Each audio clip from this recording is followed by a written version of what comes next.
Power fantasy games are staples of the video game genre, and God of War is no exception. A classic within the hack and slash category, God of War is a prime example of not only what a AAA game should look like, but also how to balance thick-ass lore with Devil May Cry game mechanics, which still feel fun even after 6 to 9 hours of gameplay. In a nutshell, you play as Kratos, a Spartan warrior, a loving father who engages in intense battles against mythical creatures, literal gods. Similarly to Bayonetta, the game heavily emphasizes fluidity and the chaining of attacks through a variety of combos and special moves. I think a great element of God of War, especially later on in the series, is how a bitter, cynical protagonist not only is given more responsibility through the child support, but also through his son Atreus, enables the game developers the ability to show the player that there is still humanity inside Kratos, despite his blunt and oftentimes brutal way of going about solving problems. Atreus' presence thereby amplifies the emotional resonance of the game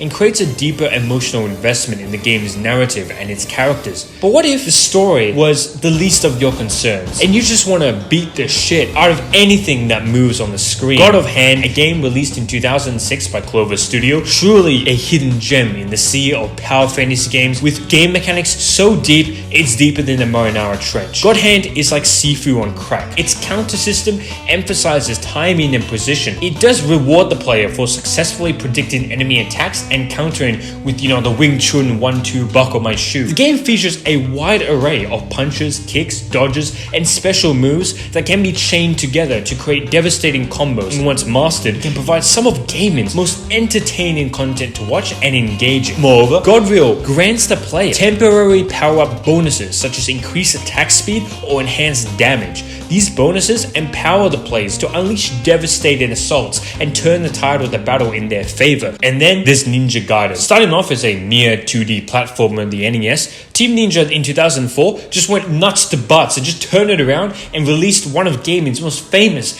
power fantasy hack and slash games. Much like Godhand, require precise timing and strategic decision making, demanding both familiarity of Ninja Gaiden's combat mechanics and strategic wits to overcome these formidable opponents. But a unique aspect of Ninja Gaiden that isn't present in Godhand is wall climbing and wall jumping. These traversal mechanics add an additional layer of verticality to the level design, which further promotes level exploration. Also, the more options for the player to grapple into walls or just get out of the way in a game that has adaptive AI was a brilliant choice by the developer, as it allows the player to not absolutely get destroyed by the enemy, just swamped because they bum rush them, or in worst case scenarios, trap them in a stun lock they can't get out of. Because even if you're being attacked relentlessly by the enemy, or the cameraman is just trying to get his shot at the cost of enemies jump scaring you off screen, reuse guard block can actually be utilized even when he's not facing the right way. This therefore decreases the chances of the player absolutely destroying their mom's monitor, as well as giving the player chances to get out of their attack animation by way of dodge rolling. It's a neat little game mechanic that focuses on keeping the game loop of Ninja Gaiden in check,